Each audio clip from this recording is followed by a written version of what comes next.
Este salmo, Salmo 22, es el llamado Salmo de la cruz. Por muchos siglos, muchos cristianos diferentes, estudiosos, algunos escritores, muchos pastores, se han referido a este salmo como el Salmo de la cruz, y con mucha razón.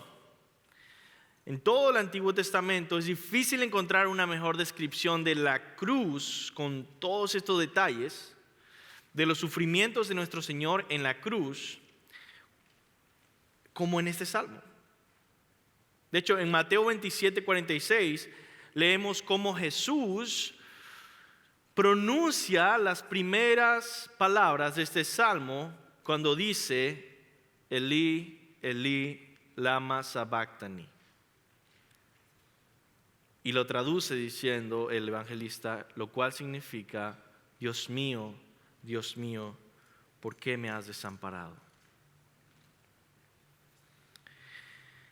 Ese salmo de verdad es una evidencia de la inspiración bíblica. Es una evidencia de que este libro que venimos a estudiar, a leer, a recitar, a cantar, no es un libro solamente, no es un libro simplemente escrito por hombres, no son buenas ideas. Hay algo diferente en este libro de cualquier otro libro. Y es que Dios es el autor de este libro. Los libros usualmente tienen un escritor humano. Ese es el único libro que tiene escritores humanos y tiene un autor divino al mismo tiempo. Eso es algo extremadamente difícil de entender. Eso no es algo sencillo de comprender. Eso es lo que se llama la doctrina de la inspiración bíblica. De cómo es que Dios, sin violentar la voluntad y la personalidad y la forma de hablar de los evangelistas y los escritores de la Biblia, cómo Él logra que cada palabra sea exactamente lo que Él quiere comunicar.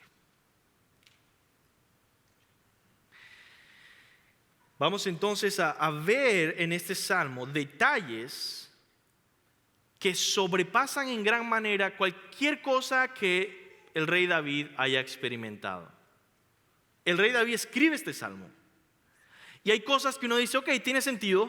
Ok, el rey David está diciendo que Dios le ha desamparado, y después vienen momentos en el que uno dice, esto no tiene nada de sentido en la vida propia del rey. Nunca le han sucedido cosas semejantes a las que describe. ¿Cómo es que se entiende esto? ¿Cómo David, el rey, pudo expresar estas cosas?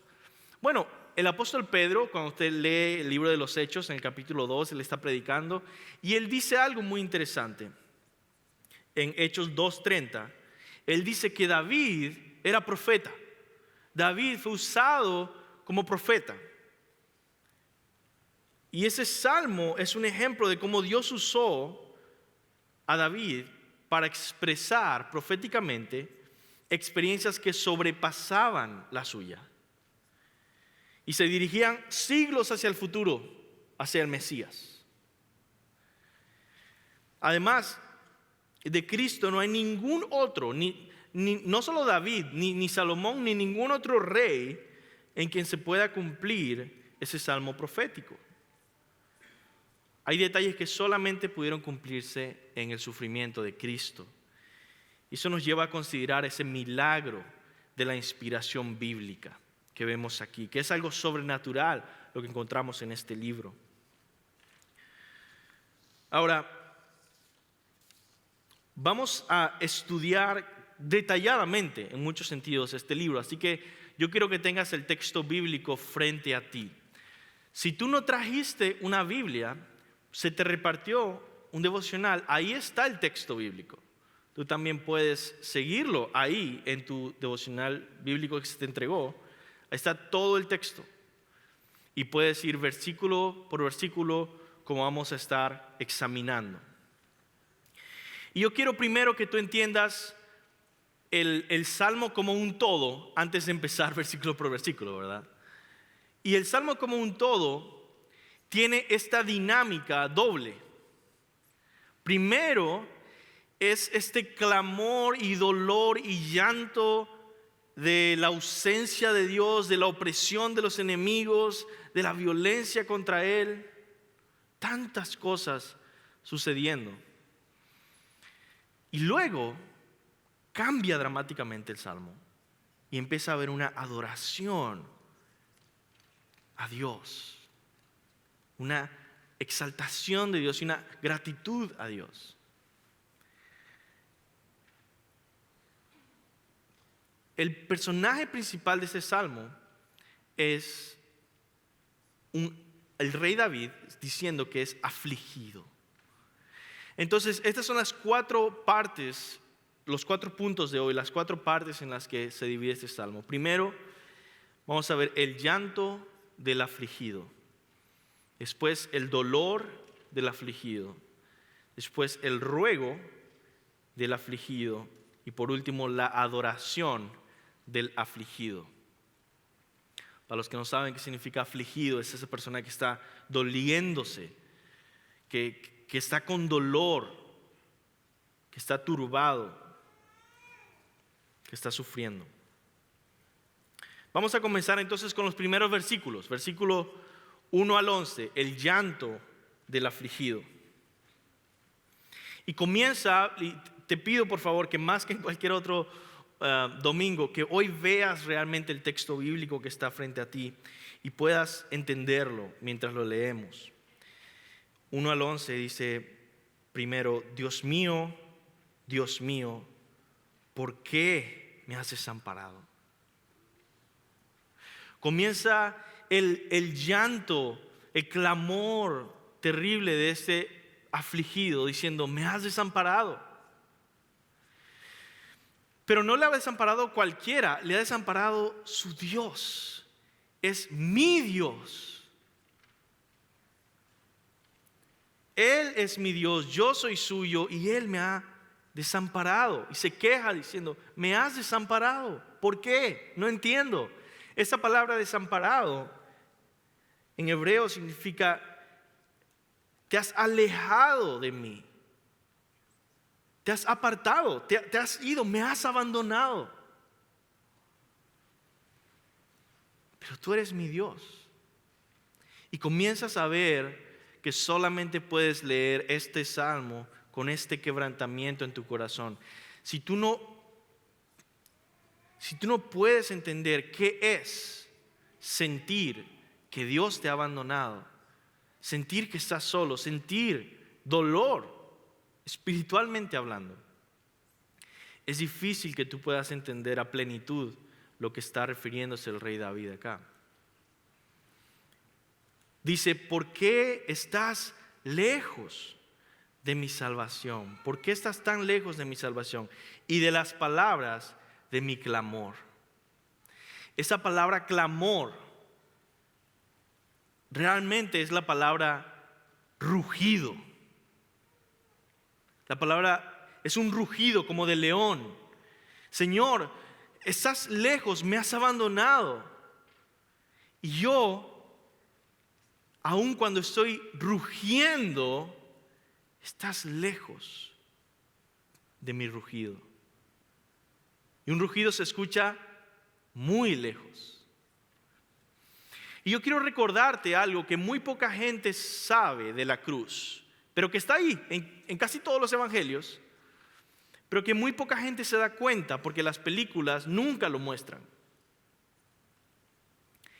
Y es que en la cruz, uno de los ejemplos es Marcos 15:37, Marcos 15:24, perdón. En la cruz, Jesús rugió en un sentido. Clamó a gran voz, es como lo traducen los traductores al español. Y eso está en varios evangelios. Y lo que dice así es dice Marcos 15: cuando le hubieron crucificado, ese no es el versículo. Marcos 15:37, perdón, Marcos 15:37.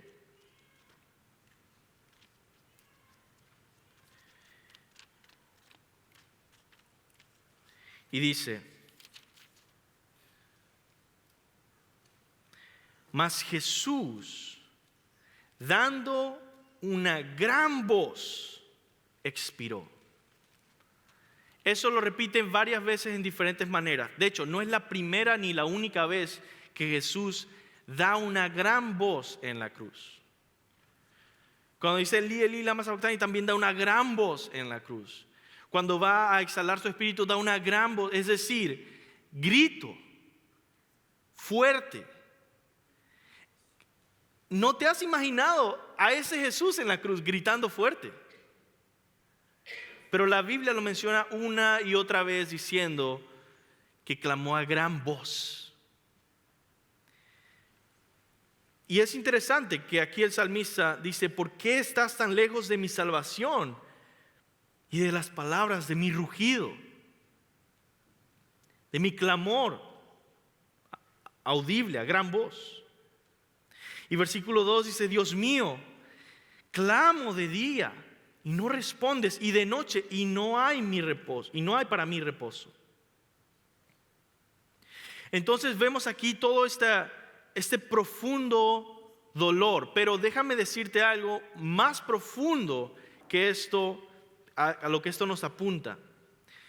Y es algo que también muchas personas no han escuchado acerca de la cruz. Mucha gente cree que Jesús en la cruz solamente sufrió físicamente.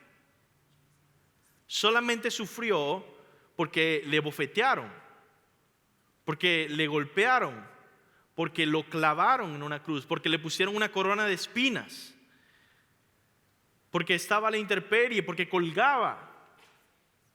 Y todo este experimento de dolor físico.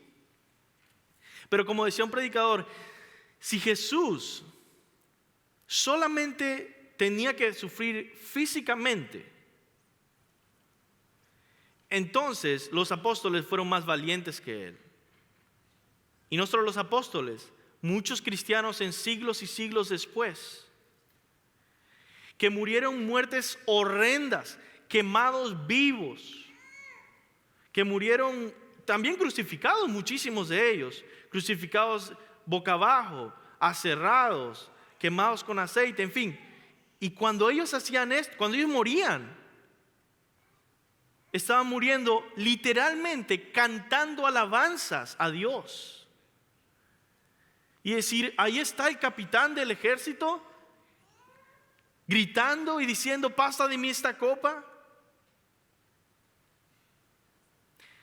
¿Qué pasó más allá de lo físico en la cruz con Jesús? El profeta Isaías y otros profetas hablan de la copa de la ira de Dios que estaba reservada para las naciones. Es decir, en la condenación de Dios para los pecadores. Eso es lo que se llama la ira de Dios, que va más allá de un sufrimiento físico, o de si rompieron tu carne, o si estás sangrando, o si te duele algo. Va a un sufrimiento que tú todavía jamás has conocido, y con el favor de Dios, si eres cristiano, jamás vas a conocer. Y es el sufrimiento que pasan los pecadores al ir al infierno bajo la ira de Dios. Y hermanos, tenemos que cambiar nuestro entendimiento del infierno. Tenemos un entendimiento del infierno que es cultural, que es falso y que no es bíblico. Creemos que el infierno es este lugar donde Satanás es rey, Satanás hace lo que quiere, es la casa de Satanás y él hace todo lo que quiere y se deleita ahí haciéndole mal a la gente. Totalmente mal, totalmente falso. Jesucristo mismo dijo con sus propias palabras que serían enviados al infierno preparado para el diablo y sus ángeles. El infierno ha sido preparado primariamente para condenar a Satanás y a sus ángeles. No va a estar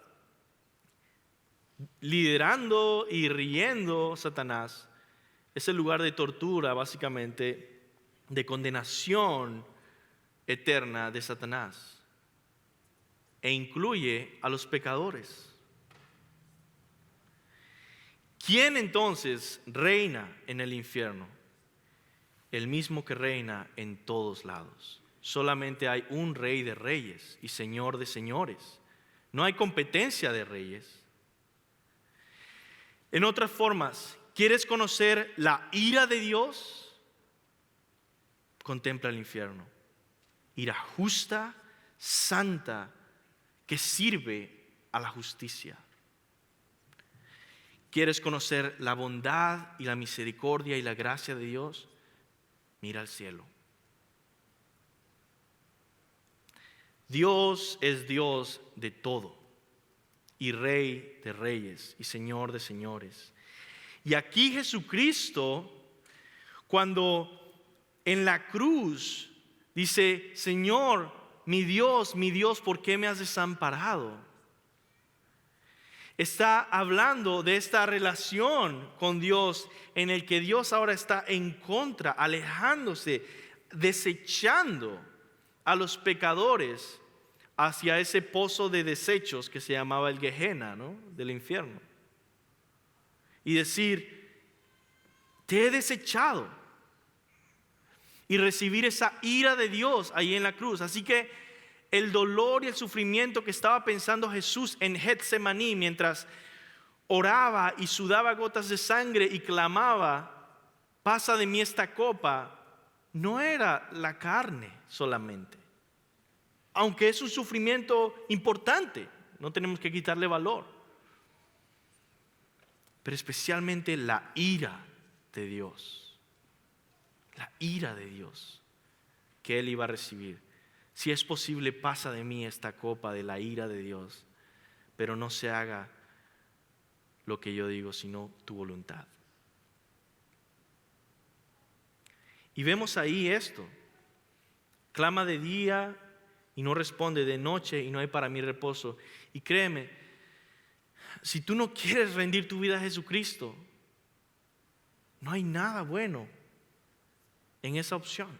Lo único que hay es condenación y la ira de Dios por toda la eternidad. Sin embargo, no tienes que sufrir la ira de Dios. No porque no lo merezcas, tú y yo lo merecemos. Yo debería estar en el infierno ahorita.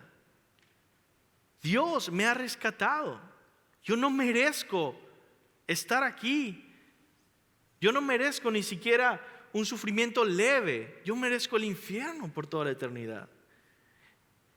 A los ojos de la justicia perfecta de Dios. Y quizá tú me conoces y tú dices: no, tú estás bien.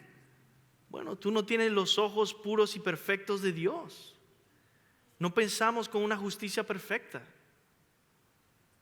Pero aquí estoy. ¿Cómo no estoy en el infierno? Porque alguien más tomó ese castigo. El castigo se debía pagar. Dios debía ser justo y decidió llevarlo sobre sí mismo, encarnado, santo, crucificado, llevando el castigo. Como dice Isaías 53, Él puso nuestros pecados, fueron sobre Él y llevó nuestro castigo. Seguimos leyendo y vemos un reconocimiento del salmista en el versículo 3, de que con todo este sufrimiento, aún así, Dios es santo. Pero tú eres santo, tú que habitas entre las alabanzas de Israel. El sufrimiento no es injusticia de Dios. Él es santo. Aunque yo esté pasando este sufrimiento terrible en mi corazón y en mi experiencia, que es válido, no por eso Dios dejó de ser santo o es injusto. Jamás. Y Él demuestra por qué. Dice el versículo 4 y 5. En ti esperaron nuestros padres.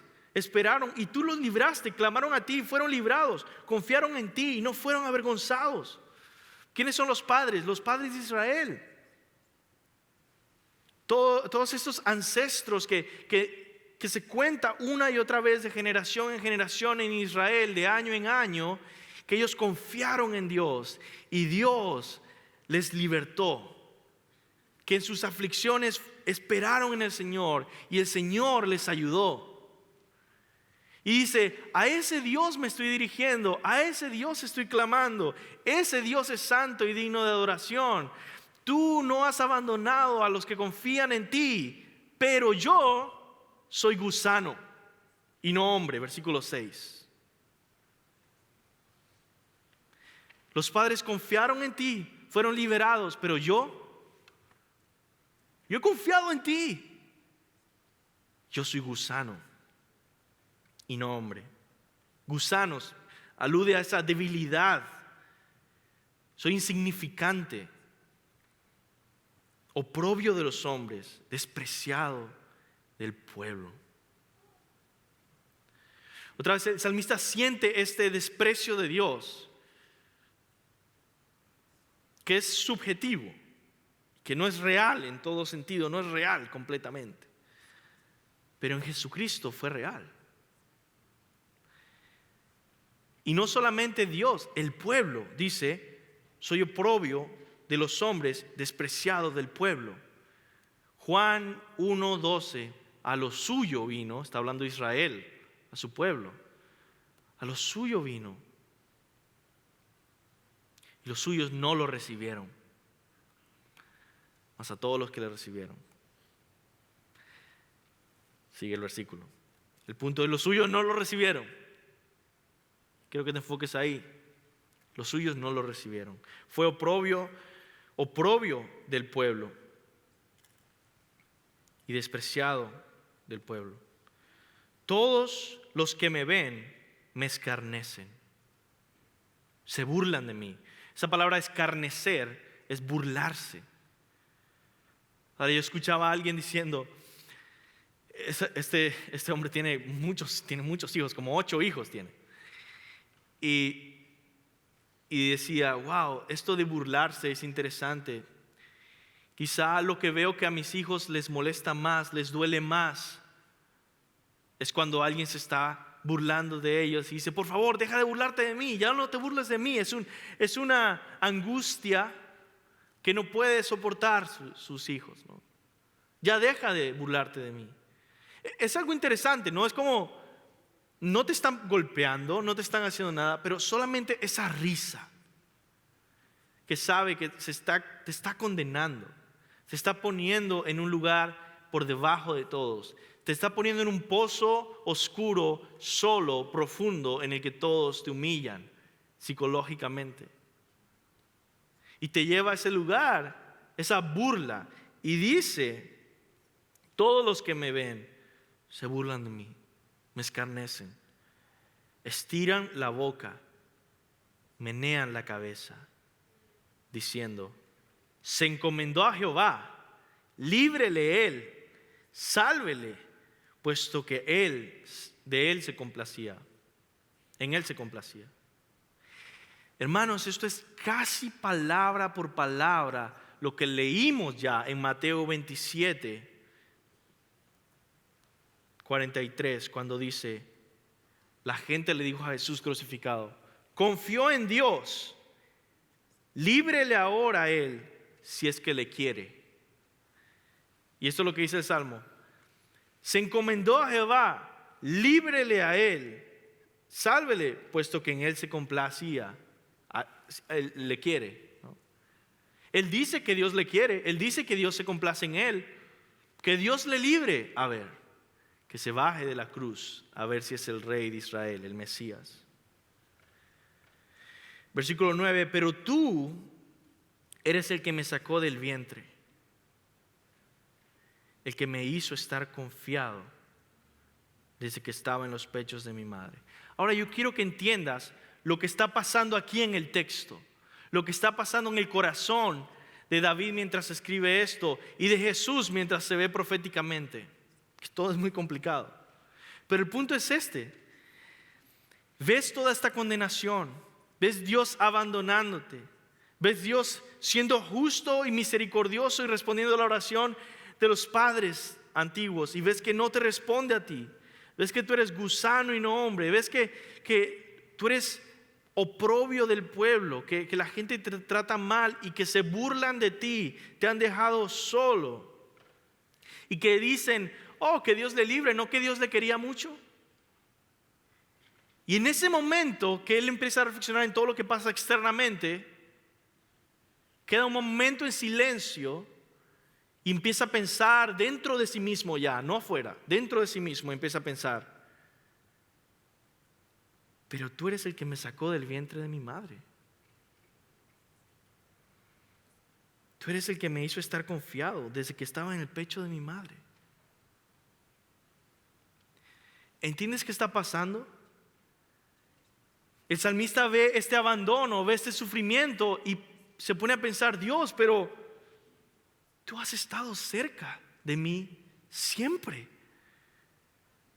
¿Por qué me has abandonado? Por supuesto, ahora teniendo mi bebé recién nacido, veo desde que se levanta hasta que se acuesta, está ahí, protegida, nutriéndose, acobijado, pendiente. Y dice, así ha sido Dios.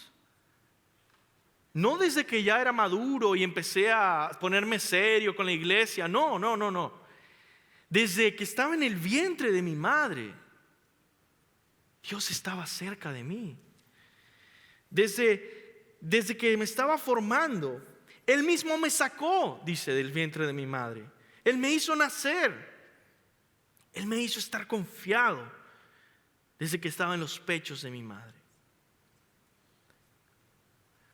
Sobre ti fui echado desde antes de nacer. ¿Qué significa eso? Esa parte creo que es la más difícil. Estuve viendo en el hebreo porque, ¿cómo que echado? Un bebé echado. ¿No? Sobre ti fui echado. Entonces sobre Dios, fue echado sobre Dios este bebé desde antes de nacer. Lo que significa es, nada físico, lo que significa es, fui entregado a ti, encomendado a Dios desde antes de nacer. Desde el vientre de mi madre, tú eres mi Dios. No te alejes de mí, porque la angustia está cerca, porque no hay quien ayude. En otras palabras, no te alejes de mí, estoy solo, tengo miedo. Y tú eres mi Dios, que siempre has estado conmigo.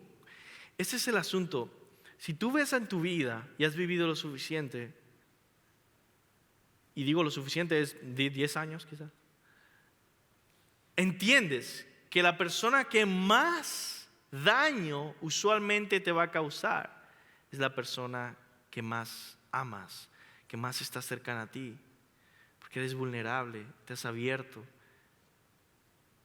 Y ese dolor, ahora mira cuán cercano es Dios a esta persona, a este salmista, a David y a Jesús, que dice, desde el vientre de mi madre, tú has estado conmigo, me has protegido, he estado confiado en ti y ahora estoy solo, tengo miedo, ¿dónde estás?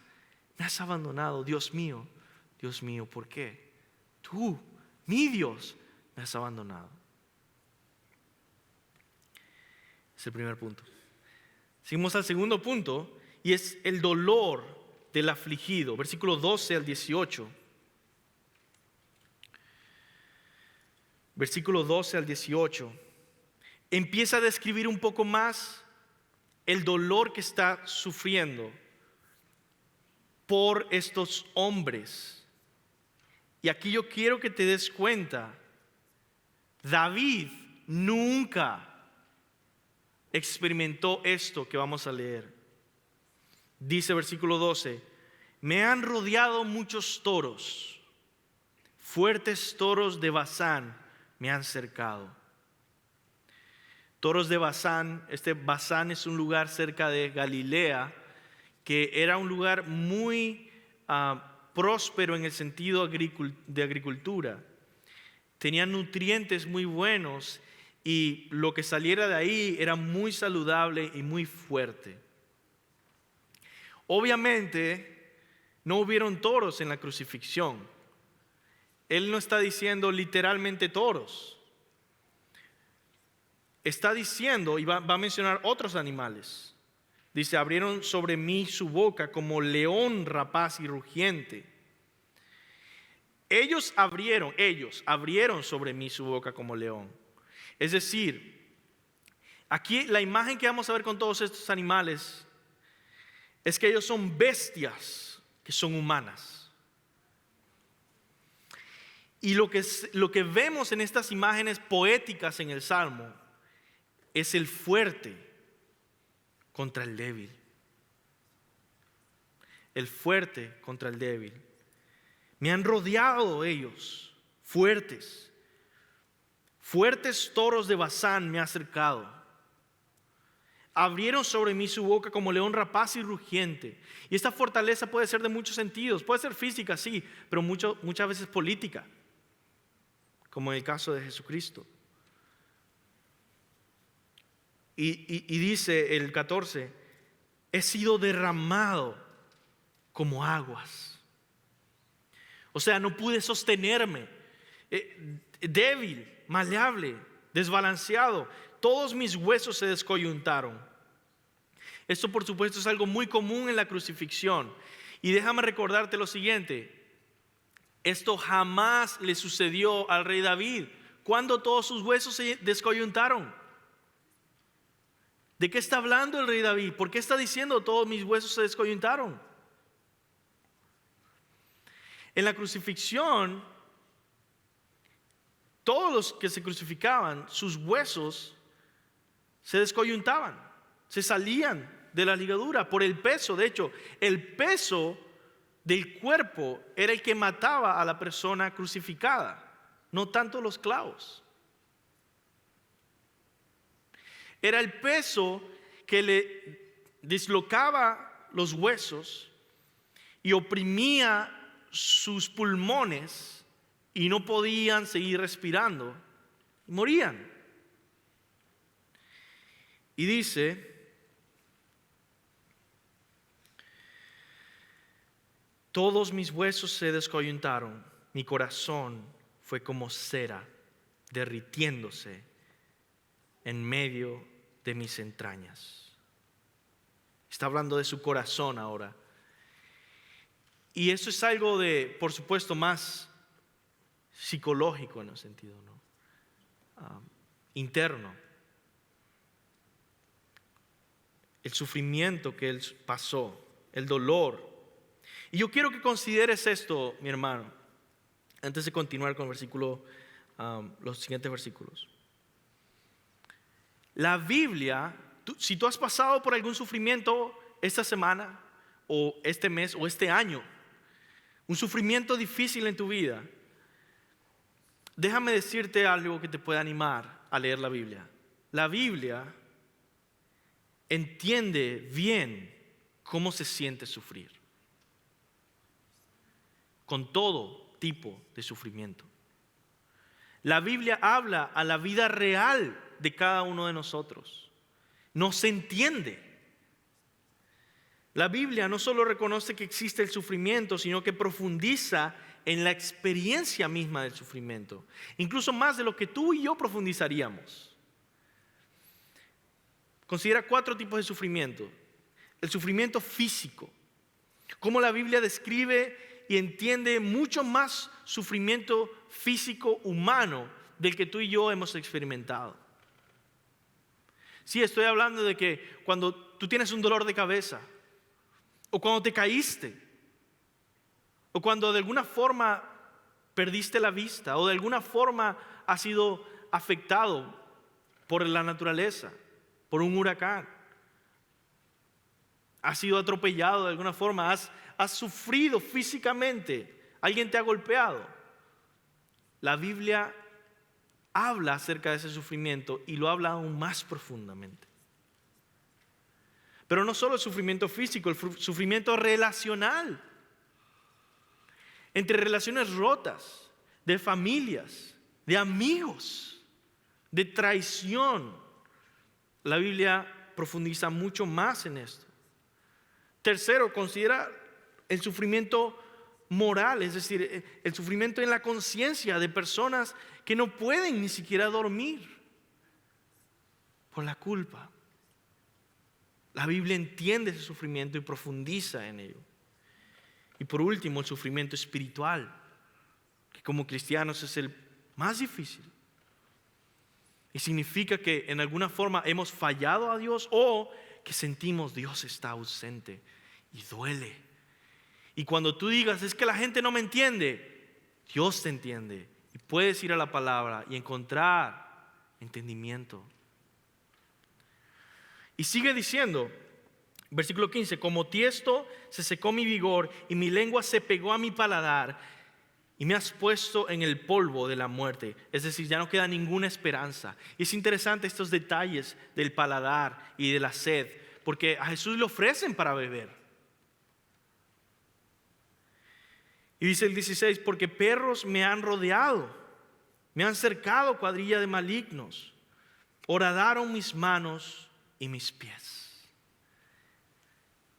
Esa quizás es la parte más famosa de todo este verso, de todo este salmo. Horadaron, hicieron hoyos en mis manos y en mis pies. Versículo 16. Ahora, si tú tienes amigos judíos, cual no creo que tengan muchos amigos judíos, pero si tú tienes amigos judíos y no creen en Cristo, muchas veces te van a decir, esto es una mala traducción. No está diciendo horadaron mis manos y mis pies. En el hebreo dice leones en mis manos y mis pies. Y yo quiero ayudarte con un poquito de apologética, ¿verdad? Hay una defensa que es muchísimo más probable que la lectura sea horadaron mis manos y mis pies que leones mis manos y mis pies. Hay muchos manuscritos en hebreo. Los manuscritos más antiguos hablan de horadaron, hicieron hoyos en las manos y los pies, no de leones. Algo que tienes que entender es que el hebreo, solamente con que la línea sea un poquito más larga, puede cambiar el significado. Y ese es el problema que hay, ¿no? Pero en el contexto también hace más sentido. Entonces, primero, los manuscritos más antiguos hebreos tienen horadaron. Segundo, en el contexto tiene más sentido. Tercero, y más importante, yo creo que es lo que vence todo esto, hubo una traducción al griego que se llama la Septuaginta, que se tradujo el Antiguo Testamento al griego antes de que Jesús naciera. ¿Ok? Entonces no fueron cristianos antes de que Jesús naciera y muriera y fuera crucificado. Y en esa traducción antigua que se llama Septuaginta, que tú la puedes conseguir, la traducen al griego como horadaron mis manos y mis pies. Los judíos traducieron ese texto antes de Jesús al griego y decía horadaron. Así que lo entendieron antes de Jesús así. Todos estos argumentos nos llevan a pensar, wow, ¿de verdad dice horadaron? 1000 años antes de que Jesús naciera. Eso es hermoso. Conocer la palabra de Dios como sobrenatural, profética, de verdad. ¿Cuándo horadaron las manos y los pies del rey David? Nunca. O de algún otro rey en Israel. Solamente eso se puede cumplir en el Mesías. Contar puedo todos mis huesos. Entre tanto, ellos me miran y me observan. ¿No se te viene ahí la mente la escena de la cruz? Me miran y me observan. Repartieron entre sí mis vestidos y sobre mi ropa echaron suertes. Eso es exactamente lo que dice Marcos 15:24. Dice, cuando le hubieron crucificado a Jesús, Repartieron entre sí sus vestidos, echando suertes sobre ellos para ver qué se llevaría cada uno. Esto jamás pasó en la vida del rey David otra vez. Vamos al tercer punto. Ya vamos terminando. Este es muy corto porque son 3 versículos, 19 al 21. El ruego del afligido. Entonces está hablando de su sufrimiento, está hablando de su dolor y ahora hay un ruego. Ya todo va a venir a la solución. Él dice, Dios me ha abandonado, pero ¿qué él hace cuando Dios siente que Dios le abandona? Él ora. La oración del débil es poderosa. Déjame repetir eso, la oración del débil es poderosa.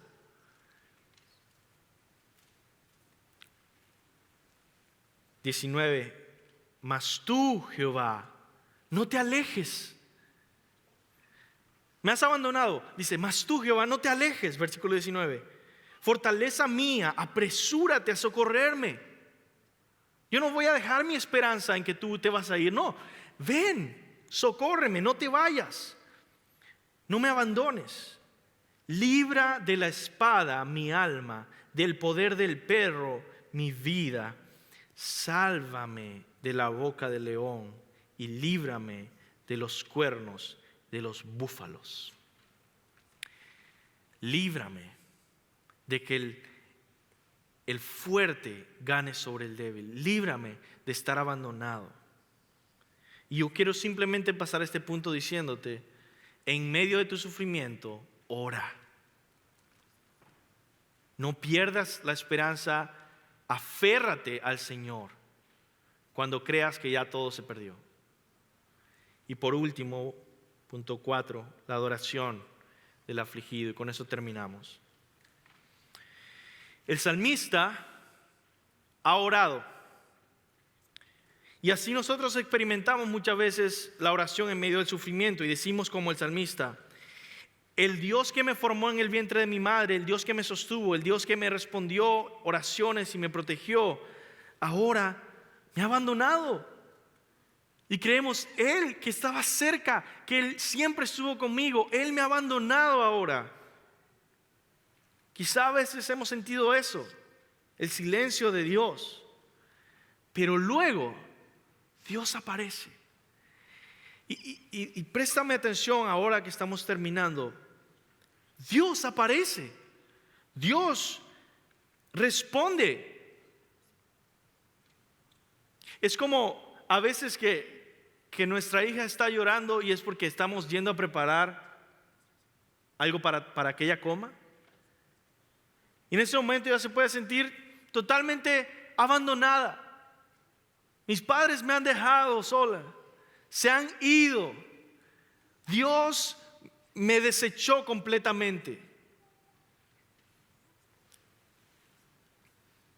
Y lloras y te dueles.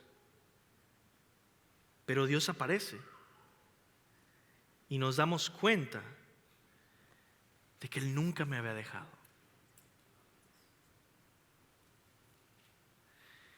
Él siempre ha estado ahí para mí. En mis peores momentos, en mis peores sufrimientos, Él estaba buscando lo mejor para mí. E incluso en el dolor más grande que yo haya experimentado, Él siempre estuvo ahí. Él nunca me dejó.